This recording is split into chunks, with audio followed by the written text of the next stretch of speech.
Dude, did you order... The new iPhone 17 Pro? Got it from Verizon, the best 5G network in America. I've never looked so good. You look the same. But with this camera, everything looks better, especially me. You haven't changed your hair in 15 years. Selfies? Check, please. With Verizon, new and existing customers can get the new iPhone 17 Pro, designed to be the most powerful iPhone ever, plus a new iPad and Apple One. With eligible phone trade-in and unlimited ultimate. Best 5G source root metrics data United States 1H 2025. All rights reserved. Trade-in and additional terms apply for all offers. See Verizon.com for details. Mint is still $15 a month for premium wireless. And if you haven't made the switch yet, here are 15 reasons why you should. 1, it's $15 a month. 2, seriously, it's $15 a month. 3, no big contracts. 4, I use it. 5, my mom uses it. Are you playing me off? That's what's happening, right? Okay, give it a try at mintmobile.com/switch. Upfront payment of $45 for 3-month plan. $15 per month equivalent required. New customer offer first 3 months only. Then full price plan options available. Taxes and fees extra. See mintmobile.com.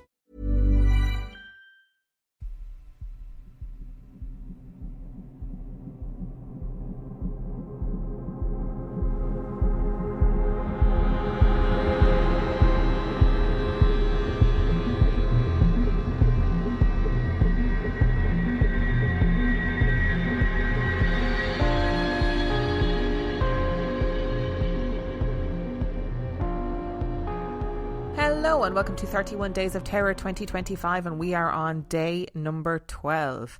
And we have one spooky story for you today, and our story today comes from Sybil. To understand the stories, you have to hold the fact that my parents thought it was completely normal, almost uninteresting, to see spirits and have supernatural experiences. Their lackadaisical attitude mystified me because I have always been scared shitless of ghosts, despite having a sincere interest in knowing the truth about things.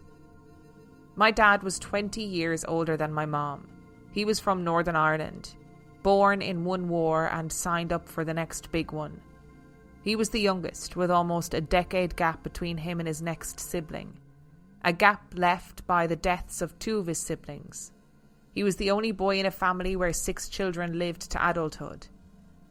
My mom is the child of 2 Eastern Europeans who were both children of homesteaders who broke the land on the Canadian prairie at the very beginning of the 20th century.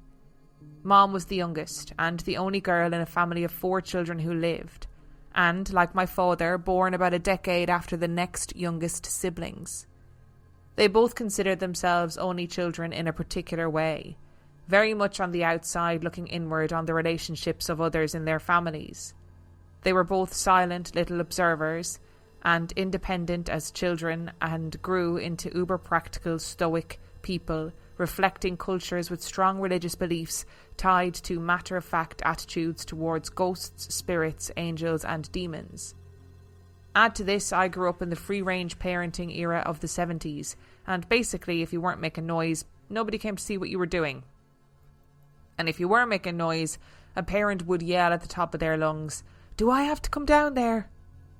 Myself, I have always believed that there was more to things than just this physical, material world.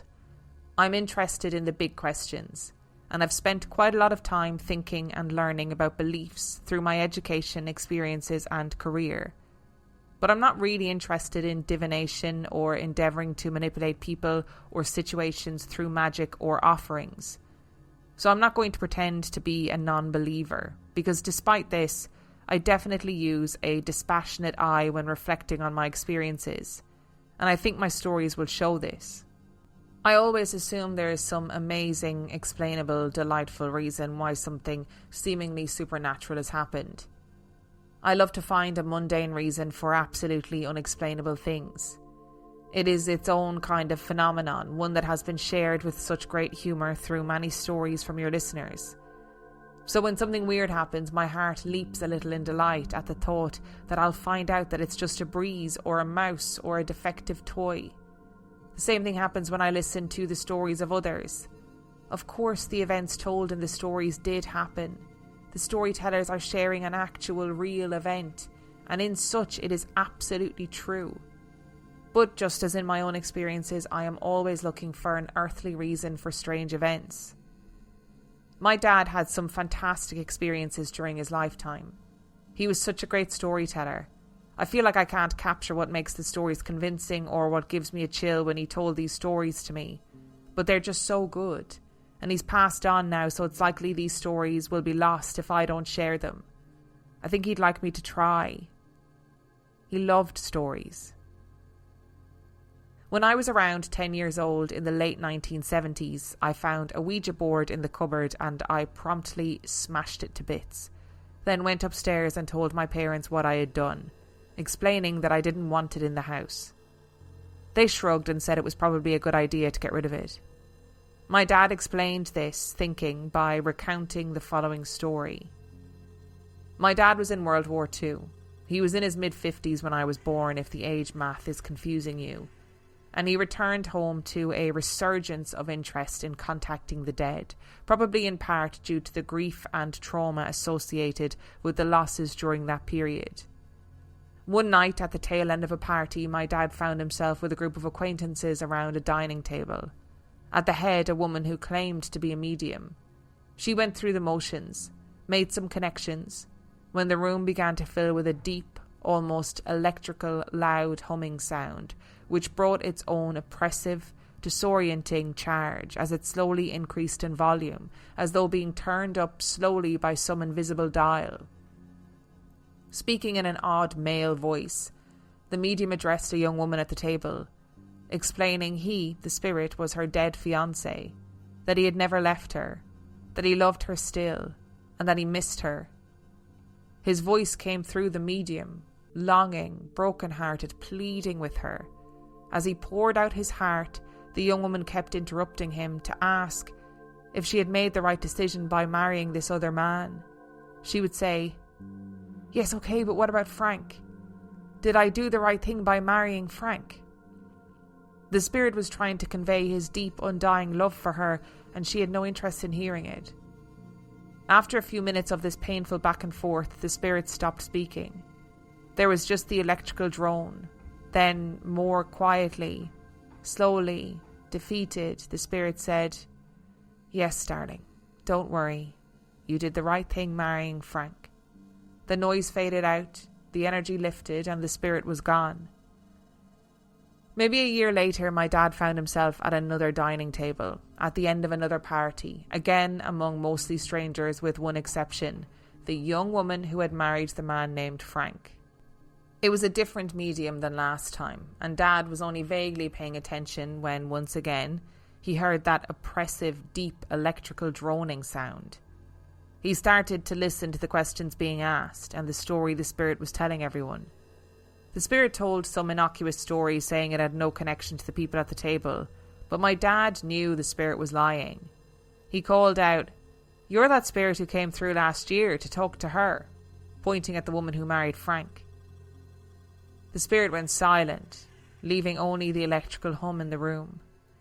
The medium's voice changed to the odd familiar voice which said, "Yes," and after a short pause, "Darling, it's me. I'm here. I love you so much. I miss you every day, darling." And yet again the poor spirit started his ranting, desperate, lonely testament to his undying love. He had come through, pretending to be some other spirit, possibly just to be near his fiancée, maybe wanting to avoid the indifference and rejection from her that he faced the last time.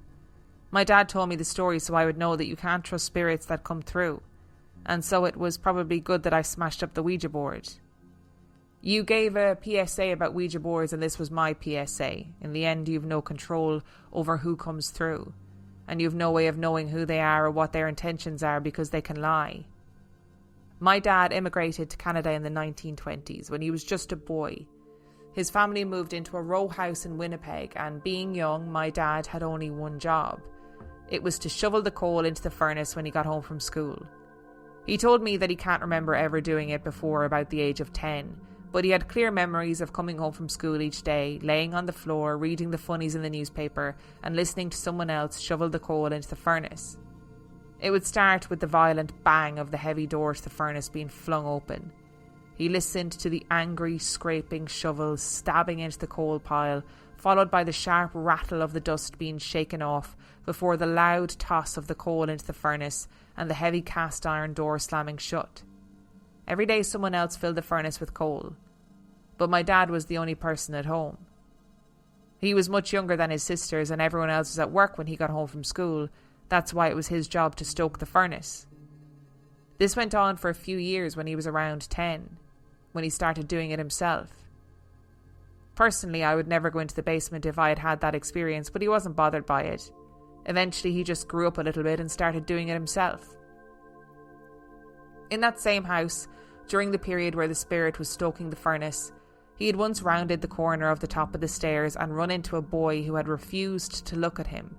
The boy was older and had a look of irritation and frustration at my dad's presence. A look my dad was familiar with since he was the youngest of 6 children. He told me he just stood and looked at the boy, especially that look on his face, which is why he didn't immediately notice that the boy, though solid as flesh and blood to his waist, then began to fade out until he completely disappeared just below his knees. Dad had 5 older sisters, and for a brief moment he thought there was another boy in the house. And it was even better that he was a few years older than my dad. But it turns out, even in the ghost world, older kids just get irritated by little kids staring at them, and my dad never saw the boy again. I was born in an isolated little town in the middle of a forest. There was one street with shops for basic goods, but townspeople had to order anything outside daily use through catalogues set on the counter at the post office. Everything was flown in because there was only a logging road for vehicle access. This is important because it sets the scene of dark nights, cold winters, isolation, and odd folks. My dad had a good job with the railway. His stories from up there were sometimes clearly about people struggling with mental health issues. Like the case of a man who went to my dad to complain that another co-worker was keeping him up at night by sending him messages through his big toe. But not all problems could be so easily solved. People went to my dad because he had a steady way about him that people naturally trusted. One warm summer's night, my dad was sitting at the kitchen table with the back door open and only the screen door closed to keep the bugs out. The kitchen light was on, which made the pitch black night even darker by contrast. Dad could hear someone shuffling around just outside the screen door, but it was so dark the kitchen light only illuminated the screen netting of the door and couldn't penetrate the darkness even a few inches on the other side. My dad's heart was pounding when out of this inky darkness came the sheepish, hushed voice of one of the workers asking to speak to him. Relieved, Dad invited him in and they sat in the kitchen together as the man told him a story about his brother who had drowned in the lake a few days before. The boats had dragged the lake repeatedly trying to find the body, but to no avail. Everyone was beginning to face the sad fact that they would have to give up the search. There was one piece of the puzzle that they didn't know. Each night since the drowning, this worker's dead brother came to him and told him exactly what kind of hook was needed to retrieve his body, because of where it was and how it was stuck in place. The dragging hooks just weren't working. My dad gave the worker a pencil and paper and told him to draw a diagram of the special hook with all the measurements along with any details the drowned man had given in his visits. The next day my dad took the diagram to the machine shop and told them to fabricate the hook as a priority. It was ready the next day. They attached this strange-looking hook to the boat, went back over the lake, and retrieved the body in less than an hour. This story shows some of the standout features of the people up there in those days. Can you imagine being dead and still inventing engineering tools and telling your brother about it so that he can just figure out a way to get it done? Practical to the end, and even after the end. I also love that Dad didn't try to make sense of it or to figure out if it were true, but rather weighed the possible benefits against the costs and figured it was worth it either to put the man's mind to rest or to retrieve the body. But Dad said it was a very strange hook, very specific, and in such he believed the man's dead brother gave him a design for the unique situation of where his body was stuck. I've had a couple of really intense experiences with the supernatural that were very unpleasant. And I would like to start with those because the pleasant experiences I've had have that subtle gentleness to them that naturally leaves more room for doubt. It's much easier to dismiss a visitation from a loved one accessed through a dream state than it is to explain away experiences like the following. But that's a shame, really, even if it is human nature. I was married for about a decade, starting in the early 1990s. My husband and I went to visit my sister, who lived in a big city on the sea. It was such a cool city, and she had a great apartment. It was a faded flower, some kind of Spanish-influenced architecture, meaning lots of curly wrought iron and heavily troweled stucco. The lobby felt more like a cocktail lounge in the early 70s, with walls of black-veined smoke glass mirror, claret red carpet, and the obligatory uncomfortable chair nestled between a giant ashtray and a potted palm. It was quirky and showed its age, but it was in a great spot, and the apartment was huge. In fact, when we visited, my sister would pull the dining table into the main room from its cubby next to the kitchen and set up a 3/4 sized bed in the dining room cubby space. The main drawback was that the huge patio doors on the opposite wall had light shears for curtains, and there was a bright street light right outside.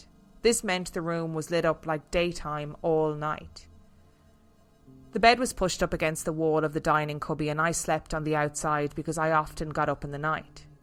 I was sleeping on my back when I woke up. Nothing unusual, just a gentle awakening, and my eyes opened.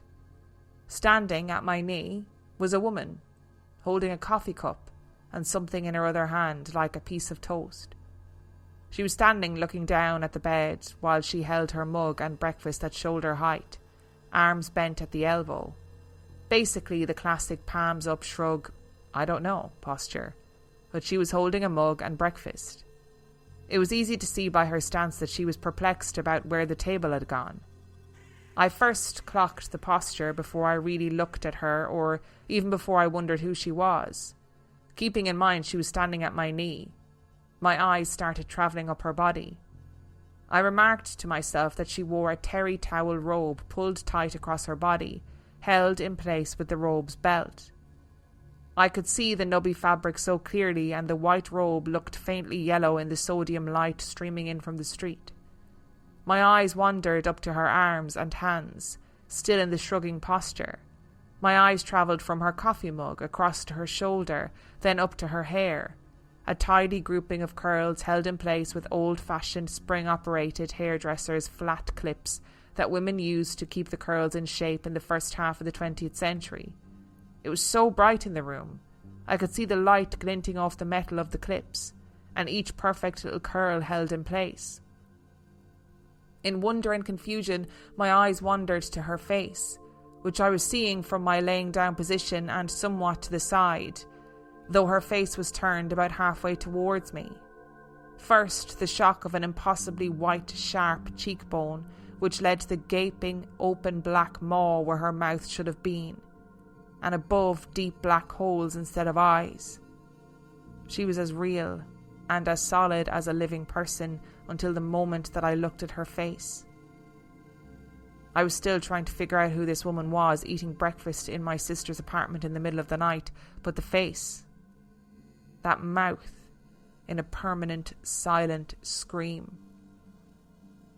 The face was the only reason I knew for sure this wasn't a person. But I was in disbelief at the same time, so I started looking for other explanations. Maybe an open cupboard, a coat over the back of a chair, a strange play of the light. Remember, the whole room was lit and she was standing at my knee. I could see everything completely clearly, and I struggled in vain to make her up from the elements in the room. I couldn't explain it. She was too solid and detailed to be an hallucination or pareidolia, so I decided to do the next best thing. To roll over and go back asleep, and in the morning I would tell myself it didn't happen. I want you to get this right. You need to picture me with a very smug, self-satisfied look on my face, super excited about waking up the next day and believing it was just a hallucination or something, thinking, won't that be a good story about what the mind can do? I can still feel that warm sensation of being right swelling in my chest as I pulled the blankets up around me.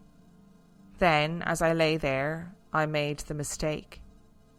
After a few minutes of basking in the glow of my great idea, I had the thought of rolling over and deciding, if it isn't real feels this good, imagine how good it would feel to look again and see that she is gone. Oh, that will feel so good.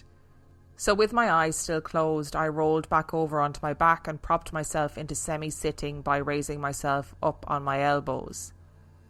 And only then, so self-assured, I opened my eyes, and she was right there in my face. I let out a scream that came out more like a moan. I did feel fear, but mostly I was experiencing the agony of realising that something was happening that would be impossible for me to dismiss. I really never wanted confirmation that this sort of unexplainable thing exists. I told my husband, who woke to my weird moan scream, that we had to leave right then. We chucked everything into bags and bugged out. Before we left, I set a spot at the dining table where it had been moved into the main room and said in a loud whisper, as I pointed to her spot at the table, that she was not allowed to bother my sister about anything, especially trivial shit like the table having been moved a few fucking feet. It was a terrifying experience. If I hadn't, in my arrogance, looked again, once I'd rolled over, I could have just told myself it wasn't real. I would be using it as a story to prove how easy it is to get things wrong, and how overactive the imagination can get, or even how vivid a dream can be. Another significant, difficult to explain experience occurred a couple of years later. I mentioned that I am a believer in a higher power. I grew up going to church on Sunday, but I would say going or not going to church was not linked to my belief in God at all, or even my ability to separate out religion or dogma or historical horrors from my experience of a higher power. At the point of this story, however, I was not going to church or thinking about religious or spiritual things at all. My ex-husband was clever enough to know that he didn't know everything, but I don't think he believed in anything beyond the material world. I was sleeping on my back next to my husband when I awoke to a ripping, burning sensation of something pulling me by the forearm. It happened so fast. I didn't have time to sit up or even pull my arm away. It felt like two hands grabbed my forearm and pulled, but rather than me moving, the claws or nails dragged down through my skin. I woke to this and opened my eyes as it was happening. I saw my husband standing at the foot of the bed looking at me. This all happened so quickly. I was still on my back in the same position. My arm was still burning like it was on fire, and I was staring at my husband, who was staring at me silently standing at the foot of the bed. But it wasn't my husband. It looked exactly like him in every way, but it didn't feel like him. It felt like looking at a picture of him, an empty impression, an exact likeness, but could not, even in the darkness, even in my shocked awakening, be mistaken for my husband. I kept my eyes trained on it and asked my husband out loud, "Where are you?" The answer came from the other side of the bed, a confused and somewhat groggy, "I'm right beside you." I looked away from the doppelganger and said to him, "We've got to get out of this room right now." I flew out of bed, out of the room, and ran into the bathroom next door. I needed to pour cold water on my arm, which was feeling like it was in flames. The bathroom was tiny, and I could sit on the toilet seat and put my arm in the sink at the same time, and as I prepared to do this, my husband was just catching up and stood in the doorway. The bathroom was so small that to fit us both, he would have had to wait for me to sit on the toilet seat to make enough room for him to come in. So in one motion, I sat down, turned on the cold tap, and turned towards the door, and there stood my husband, frozen and terrified, saying nothing. He lurched and fell into the room as though he'd been pushed from behind, and lay in a crumpled pile on the floor at my feet.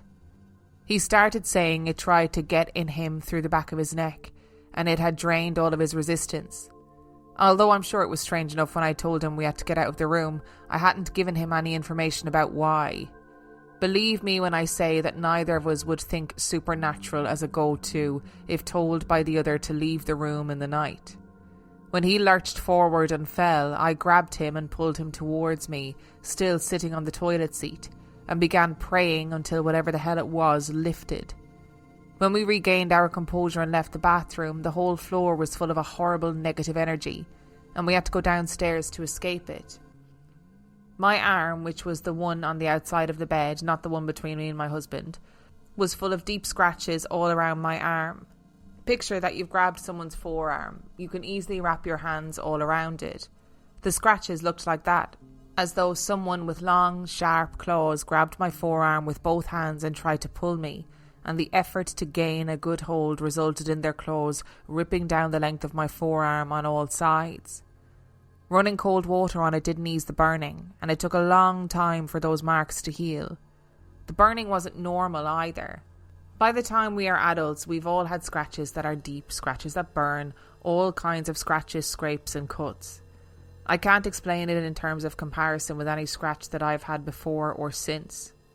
The experience was scarring for my poor old ex-husband because, in his words, he had experienced something that he had absolutely no defences against. He certainly never became religious, but he did come to believe that we have a kind of vulnerability if we haven't undertaken some spiritual reflection. In this way, the protection we can call on for defence doesn't come from any kind of particular belief, but rather from having our own understanding of the strength we can draw on to root and protect ourselves. My sister was, and I suppose still is, my best friend, and she died. I have some of those gentle, loving experiences that came after her passing. She passed in hospice. I called her most faithful friend to come and sit with her and I until the undertaker came. As we sat with her body, quietly talking together, suddenly we were interrupted by a woman's voice which said, "Did somebody say pasta?" in a really excited, loud voice from right beside me. There was nothing beside me, except a little bag containing a small cake my sister's friend had bought for me. I was in such shock, so dumbfounded. I opened the paper bag with the cake in it and looked inside. We looked everywhere for where the voice came from. All the electronics in the room were turned off or had dead batteries. I even crawled around on my hands and knees thinking some visitor must have dropped a phone or something. Nothing. My sister spoke from beyond the grave, and it was about pasta.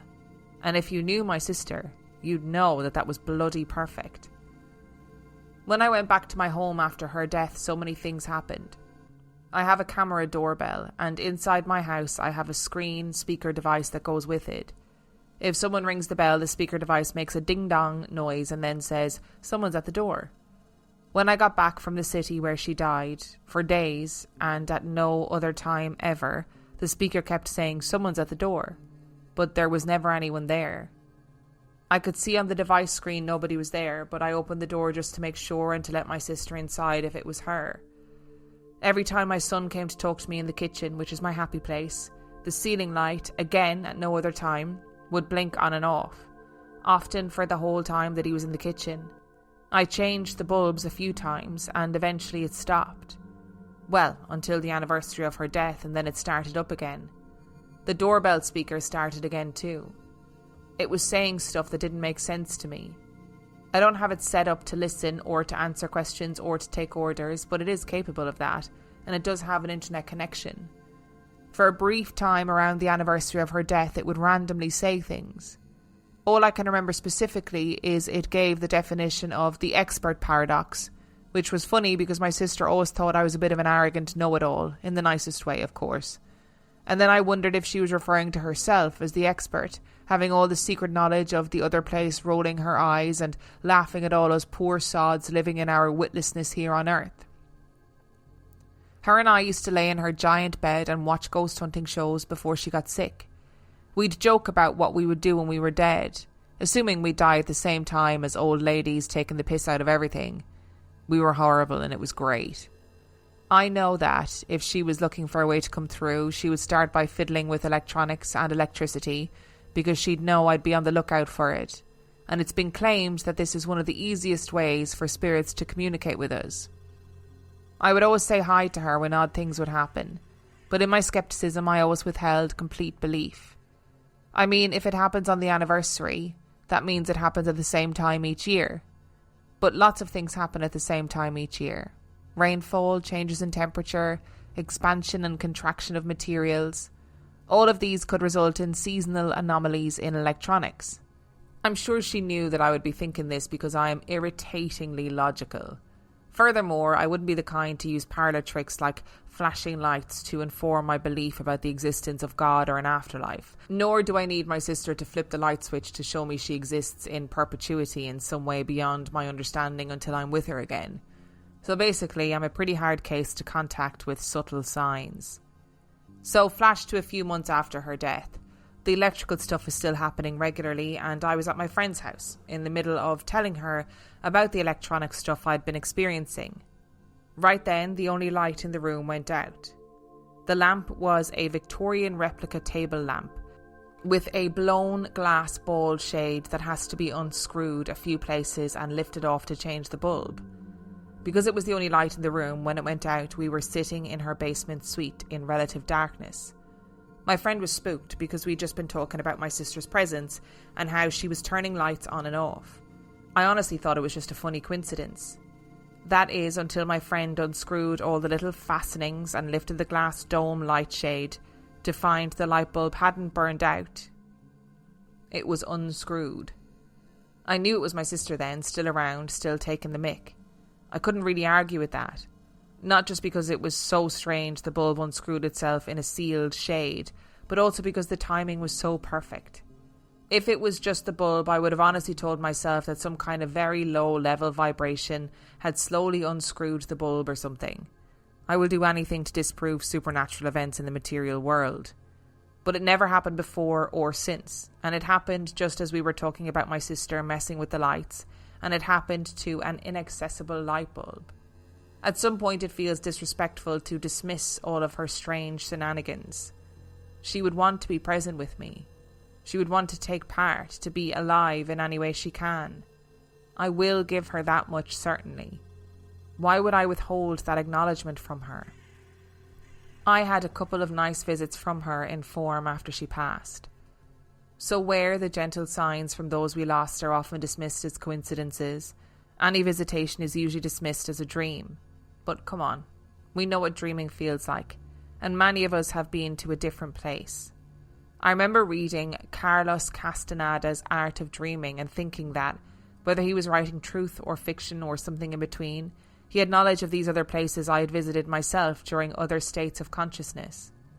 I've accessed a liminal space outside this physical plane of existence through meditation, prayer, and lucid dreaming. This space is completely white, and it feels big enough it lacks details, so it's not like I can gauge the space at all in terms of size or shape. More than once I found myself sitting on the edge of a big fountain that I can hear but not see. Importantly, I am always fully aware in these experiences, all my senses operating through my own point of view, seeing from my own eyes, where I am still making decisions through considering options and having an internal monologue in a conscious state as myself, but just somehow my consciousness is located temporarily outside where my body is resting. So I found myself in this place not long after my sister died. I was slumped over at the fountain's edge, folded over with my head hanging down and my elbows on my knees, my forearms and hands hanging inward towards each other. My eyes were closed and I was just bereft. Then, right in front of me, small enough to kind of fit in between my knees and under my forearms and hands, was a bright light with the feeling of density. It began to expand to a size wide enough to fill the space. As this light grew, it fitted to the space under my forearms and hands, filling it up, causing my arms to part as it grew taller. It grew between my arms and hands until I was hugging someone with mass made of light. And as it grew taller, I rose with it from where I sat. It was as though I was hugging someone by wrapping my arms over their shoulders, and as it grew, it pulled me up from my sitting position. Soon I was hugging and being hugged by a full-sized spirit I knew to be my sister. I hadn't opened my eyes, and at this point I couldn't open them because the light was so bright it hurt my eyes, even though I had them tightly closed. And we just hugged, and I knew she had ascended and had her spiritual integrity all sorted out. I couldn't sleep in my own bed for months after she died.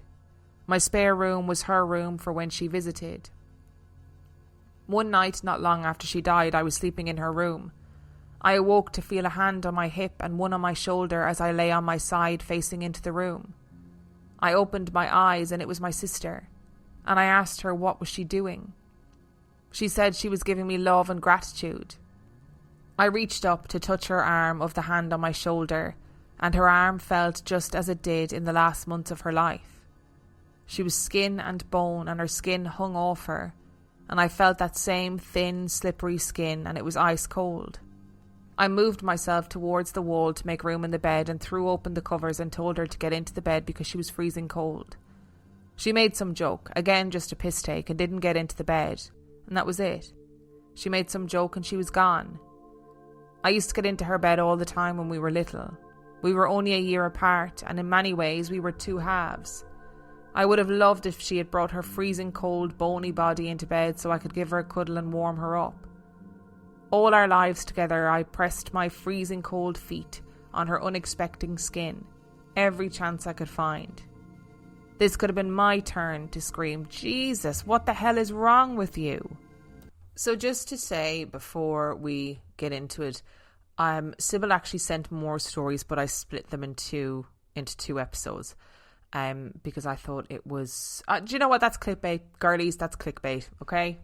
So the second half of Sybil's stories will be coming tomorrow, which I'm very excited about because Sybil's stories are great. And Sybil, if you are listening, you are a great writer. So going right back to the beginning, I really do think that there is a beauty in sharing stories. Like, what you know, your dad obviously was a storyteller, and that was very important. And I think that passing down stories, intergenerational stories, is really important too, and it keeps storytelling alive and a sense of like imagination and wonder. And here we are, you know, still telling your dad's stories. Do you know what was really interesting, right? So you were talking about your dad in, you know, post World War II seance stories, right, where they were at dinner parties and somebody in the room would be a medium, etc., etc. And that was the thing at the time. People were desperate to make sense of the world, a world where an entire generation pretty much had been obliterated. It was awful, right? It's when you said about that weird electrical hum that my house does that. My house comes alive when something is going to happen. I don't know how else to describe it. It's like a static hum in the air, and you can feel it on your skin. And it happens when whatever is in my house is active and is doing its thing.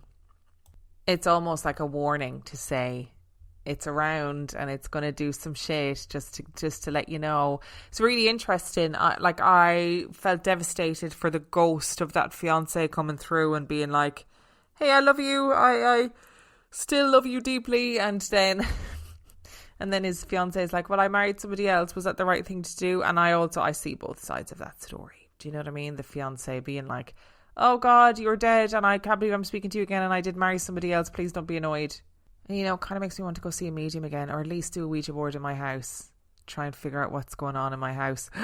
Is that an awful thing to do? Oh, I don't know. Sound off in the comments. Let me know if you think it's an awful thing to do. Anyway, on to your dad's stories. Like, it sounds like your dad had a really colourful life.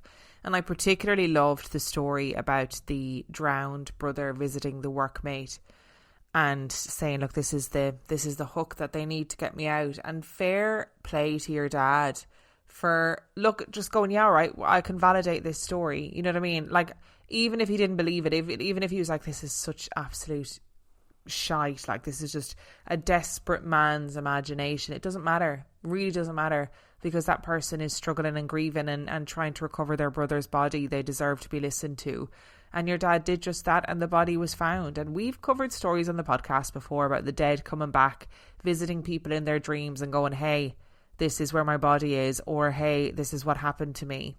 I will say, though, that description of what you saw in your sister's apartment with these black voids for eyes and a mouth is genuinely petrifying. Like, absolutely petrifying. And I love that this entity is standing there going, where the fuck is my dining table? Why are there two people asleep where my dining table should be? Like, it feels like some sort of, you know, glitch in the matrix, some sort of alternate universe crossover, you know. But why does she have no eyes and no mouth?